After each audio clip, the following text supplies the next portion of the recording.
হঠাৎ জামাত শিবির বিরুদ্ধে এনসিপির অপ্রত্যাশিত অকল্পনীয় নজিরবিহীন যে তৎপরতা এবং ষড়যন্ত্র, এটার একটা ইতিবাচক দিক আছে।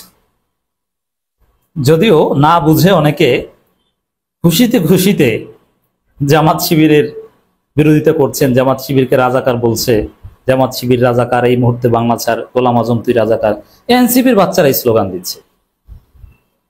কিন্তু মজার বিষয় দেখেন, এনসিপির বাচ্চারা এই স্লোগান দিচ্ছে, এই এনসিপির বাচ্চারাই, ওর বাচ্চা ছেলে এই কারণে বাচ্চা বলছে, ওই বাচ্চা ছেলেরা জুলাইতে এই জামাত শিবিরের সাথে মিলে আন্দোলন করেছে না, তখন জামাতের পাকিস্তান পন্থা করেছিল, যে তখন কেন বলেনি যে না না এরা পাকিস্তান পন্থী, এদের সাথে মিলে হাসিনা পতন ঘটানো যাবে না, বলেছে? বলেনি। এখন বলছে পাকিস্তান পন্থী। মজা না বিষয়টা?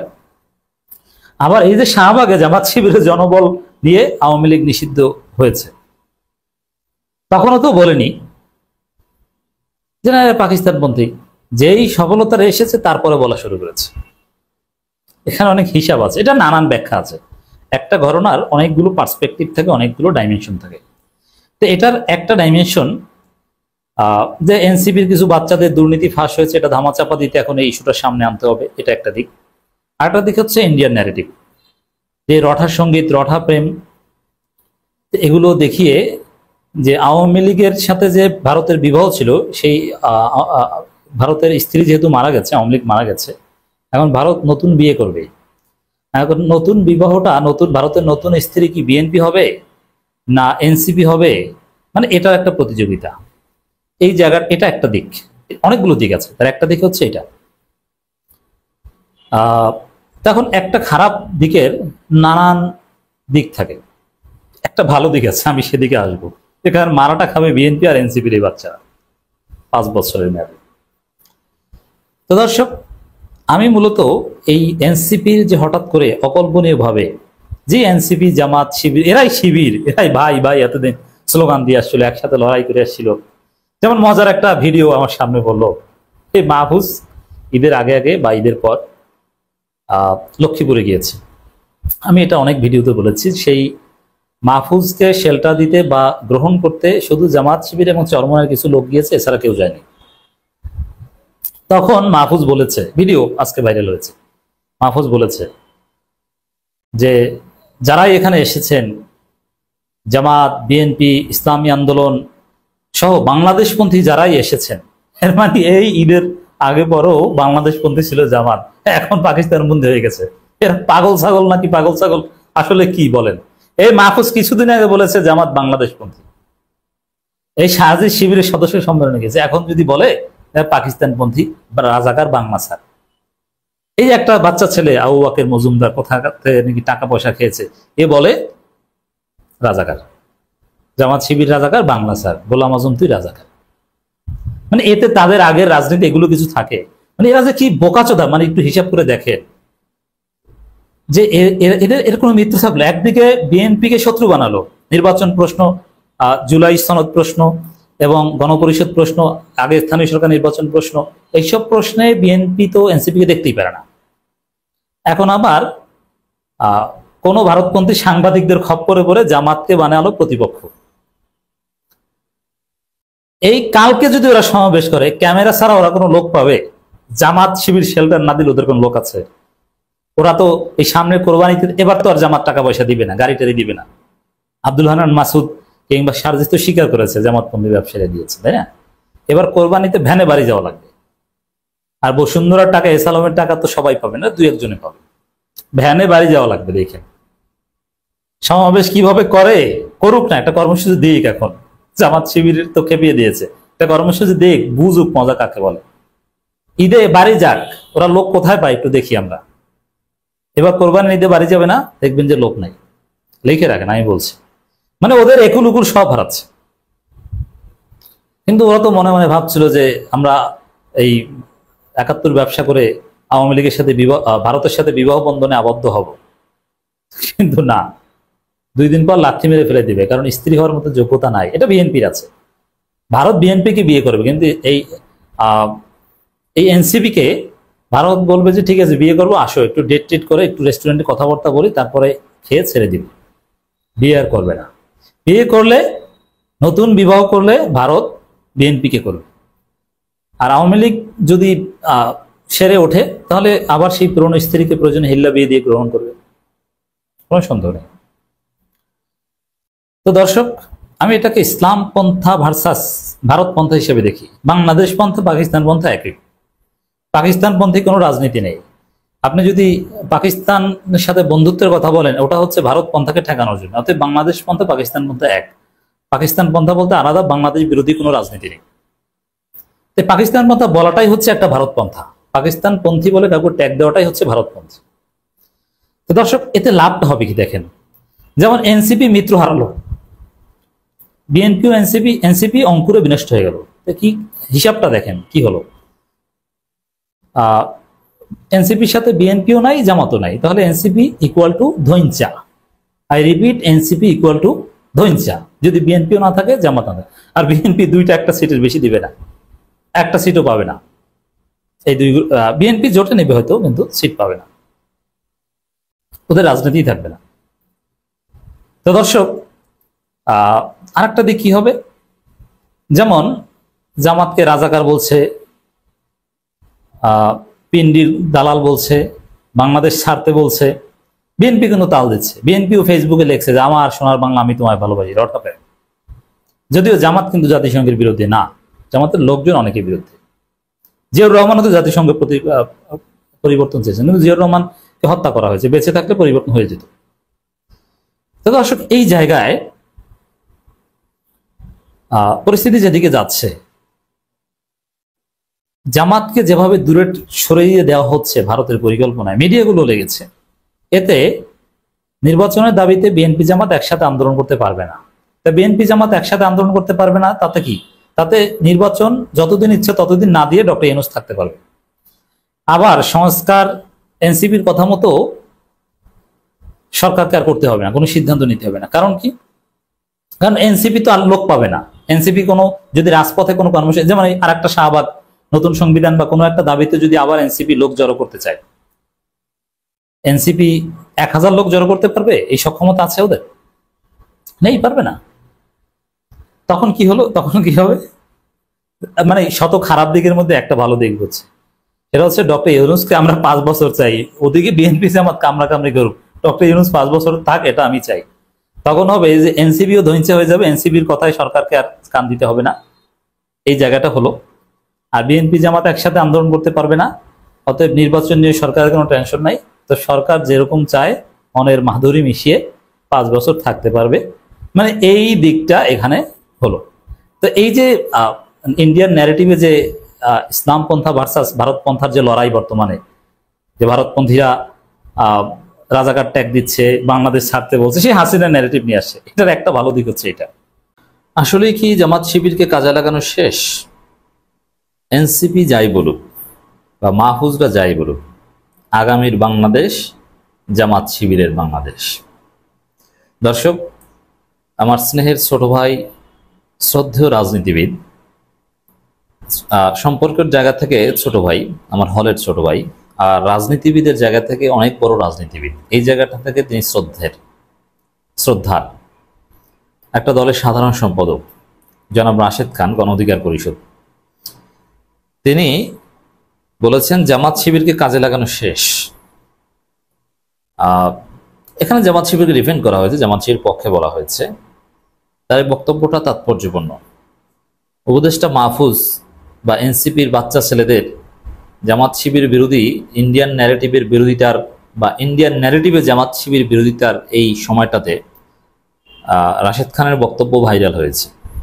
জনমনে এই বক্তব্যটার প্রাসঙ্গিকতা ফুটে উঠেছে।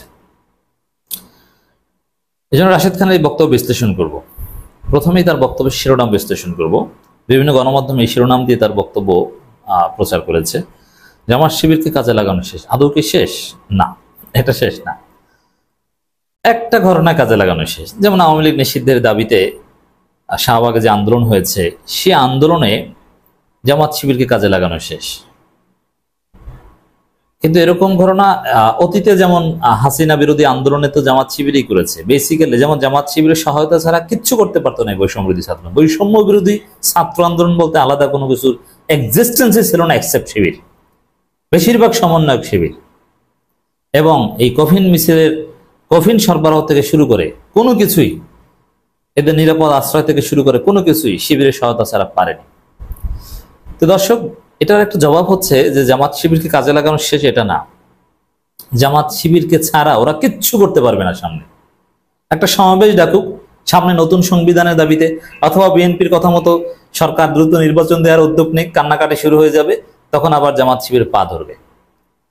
তো রাশেদের বক্তব্যের একটা ব্যাখ্যা হচ্ছে যে জামাত শিবিরকে কাজে লাগানো শেষ না, আগামীর বাংলাদেশ জামাত শিবিরের বাংলাদেশ, জামাত শিবির হাতে পায়ে ধরবে। ওরা বলবে যে ভাই কিছু লোক দেন, কোরবানি ঈদ আসছে না, বলবে যে কোরবানির গোস্ত দেন। আপনি জানেন এইবার কোরবানি দিতে হবে এই এনসিপির বাচ্চা নেতাদের, এলাকায় কোরবানি দিয়ে ঈদ নির্বাচনী প্রচারণা চালাতে হবে এবং সেখানে গাড়ি নিয়ে যেতে হবে।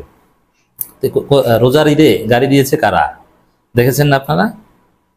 এখন কোরবানির ঈদে গরু আর গাড়ি দিবে কারা? বসুন্ধরা গ্রুপ দিবে? সবাইকে দিবে না। এই বসুন্ধরা গ্রুপের ভাগ সবাই পাবে না। তখন দেখবেন যে হাতে পায়ে ধরে একটা সমাবেশ করার প্রয়োজন হোক। আবার এরকম এখন তো শিক্ষা হয়েছে, জামাত চরমনা ইসলামপন্থীরা, সাপোজ শাহবাগের 90 থেকে 92% জনশক্তি জামাত চরমনা ইসলামপন্থীদের। এরা নাই মানে ধৈঞ্চা, শুধু ক্যামেরা আর পুলিশ, বুঝতে পারছেন? তো জামাত শিবিরকে কাজে লাগানোর দিন শেষ না, সামনে বাংলাদেশের রাজনীতি অনেক দিন আসবে, অনেক মিছিল মিটিং করা প্রয়োজন হবে। ছাত্রদল যখন থাপড়ানো শুরু করবে, পেটানো শুরু করবে, তখন আবার শিবিরে পায়ে ধরবে, বুঝতে পারছেন? অতএব এই এনসিপির বাচ্চা নেতারা মনে করেছিল যে জামাত শিবিরকে কাজে লাগানো শেষ। ওরা মনে করেছে এটা ঠিক, রাশেদ ঠিক বলেছে, ওরা এটা মনে করেছে, কিন্তু আসলে শেষ নয়। জামাত শিবিরকে লাগবে। জামাত শিবিরকে ছাড়া বাংলাদেশের রাজনীতি কোনো সমীকরণ হবে না। জামাত শিবির ছাড়া বাংলাদেশের রাজনীতির গতি প্রকৃতির কোনো পরিবর্তন হবে না। বাংলাদেশের রাজনীতি হবে জামাত শিবিরময়। জামাত যদি ক্ষমতা আসতে নাও পারে, ক্ষমতার নির্ধারক হবে জামাত। বাংলাদেশের কোনো সিদ্ধান্ত, আওয়ামী লীগ নিষিদ্ধ কি জামাত ছাড়া হয়েছে?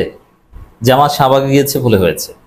নতুন সংবিধান, গণপরিষদ, আরো যাই হোক না কেন, আবারও যদি শাহবাগ করার প্রয়োজন হয়, জামাত শিবির ছাড়া কোনো কিছুই বাংলাদেশে সফল হবে না। এমনকি সেটা বিএনপিও পারবে না, এনসিপিও পারবে না। যেমন বিএনপি যদি দ্রুত নির্বাচন আদায় করতে চায়, সেখানেও জামাত শিবিরকে সাথে নিয়ে আন্দোলন করা লাগবে, বিএনপিও পারবে না। আবার যদি নির্বাচন ঠেকাতে চায় এনসিপি, জামাত শিবিরকে সাথে নিয়ে নির্বাচন ঠেকাতে হবে। এর মানে জামাত শিবিরকে কাজে লাগানো শেষ এটা না। জামাত শিবিরে কাজে লাগানোর কোনো শেষ হবে না। জামাত শিবিরকে ছাড়া বাংলাদেশের রাজনীতি চলবে না। হাসিনাই তো জামাত শিবির ছাড়া রাজনীতি করতে পারেনি। কিভাবে? জামাত শিবিরের বিরোধিতা করে, জামাত শিবিরকে সামনে এনে ট্যাগ দিয়ে নিষিদ্ধ করে টেকার চেষ্টা করেছিল। তো এখন আপনারা তো আর ওই নিষিদ্ধ করে টেকার চেষ্টা করতে পারবেন না। আপনারা ভারতকে খুশি করতে এখন জামাত শিবিরকে গালি দিচ্ছেন, আর সামনে যখন বিপদে পড়বেন জামাত শিবির হাতে পায়ে ধরবেন টাকার জন্য, কোরবানির গরুর গোস্তের জন্য। লিখে রাখেন। এখন বলবেন যে খোটা দেন, কোরবানির গরুর গোস্ত দিয়ে কি খোটা দেয়? ভাই ওই গোস্ত দেয় আর এই গোস্ত দেয় এক না। যেমন আমি কোরবানি দিলাম, আমি 3 ভাগের 2 ভাগ বা 1 ভাগ গরিবদেরকে, এটা না, এটা হচ্ছে পলিটিক্যাল কোরবানি। যেমন রাজনীতিবিদরা 2-4টা গরু টরু জবাই দিয়ে খাওয়াবে, এখন গরু জবাই দিয়ে খাওয়াতে তো টাকা লাগে ভাই, ওই টাকা পাবে কোথায়? সবাইকে কি আর বসুন্ধরা গ্রুপ টাকা দিবে? এই একটা অংশের টাকা, এতদিন এই ধরনের কাজের টাকা জামাত শিবির দিত। এখন আসুক না, কোরবানি আসুক, দেখবো, আমরা ওয়েট করতেছি। আওয়ামী লীগ নিষিদ্ধের জন্য আন্দোলন সফল হওয়ার পরে জাতীয় নাগরিক পার্টির নেতারা জামাত শিবিরের তকমা থেকে বের হতে চাচ্ছে বলে মন্তব্য করেছেন গণ অধিকার পরিষদের সাধারণ সম্পাদক মোহাম্মদ রাশেদ খান। জামাত শিবির কাজে লাগানোর শেষে এখন তাদেরকে পাকিস্তানপন্থী বলে চালিয়ে দেওয়ার চেষ্টা করা হচ্ছে বলে মন্তব্য করেন তিনি। ওই ছাত্রদল সহ শিবিরের উপর দায় চাপিয়ে দেয়, পাকিস্তানপন্থী বলে চাপিয়ে। পাকিস্তানপন্থী, আমি আবারও বলছি, পাকিস্তান পন্থা বাংলাদেশ পন্থা একই। কারণ পাকিস্তান পন্থা বলতে কোনো রাজনীতি বাংলাদেশে এক্সিস্ট করে না, বাংলাদেশে এক্সিস্ট করে ভারত পন্থা। এই ভারত পন্থার বিপরীত হচ্ছে বাংলাদেশ পন্থা। আর ভারতকে শায়েস্তা করার জন্য যদি কেউ পাকিস্তান পন্থা বলেন, কোনো সমস্যা নেই। পাকিস্তান পন্থা বলতে যা বোঝায় যে ইউনাইটেড পাকিস্তান থাকা উচিত, স্বাধীন হওয়ার ঠিক নেই, এরকম কোনো পন্থার অস্তিত্বই নেই, এটার পুরোটাই ভুয়া। অতএব এখনকার সময় যদি কেউ পাকিস্তান পন্থা বলেন, ওইটি বাংলাদেশ পন্থা, ওইটি পাকিস্তান পন্থা, ওইটি বাংলাদেশ পন্থা, কোনো পার্থক্য নেই। ভারতকে সাহায্য করার জন্য আমি পাকিস্তানের সাথে বন্ধুত্ব চাই। আপনি আমাকে কি বলবেন? আমি তো ভারত বিরোধী।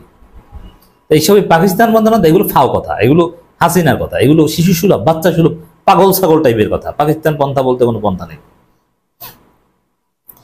ফেসবুক পোস্টে তিনি কথা বলেন। রাশেদ খান লিখেন, আওয়ামী লীগ নিষিদ্ধ কর্মসূচিতে যমুনা বা শাহবাগ ঘেরাওয়ের সর্বশক্তি নিয়ে উপস্থিত ছিল জামাত শিবির। না, সর্বশক্তি নিয়েও না রাশেদ, এখানে জামাতের শক্তির একটু ছিটে ফোটা দেখিয়েছে। জামাত চাইলে সারা ঢাকার শহরে প্রত্যেকটা ইঞ্চিতে ইঞ্চিতে তাদের জনশক্তি দিয়ে প্রত্যেকটা ইঞ্চি দখল করে নিতে পারে, এই শক্তি জামাত শিবির আছে।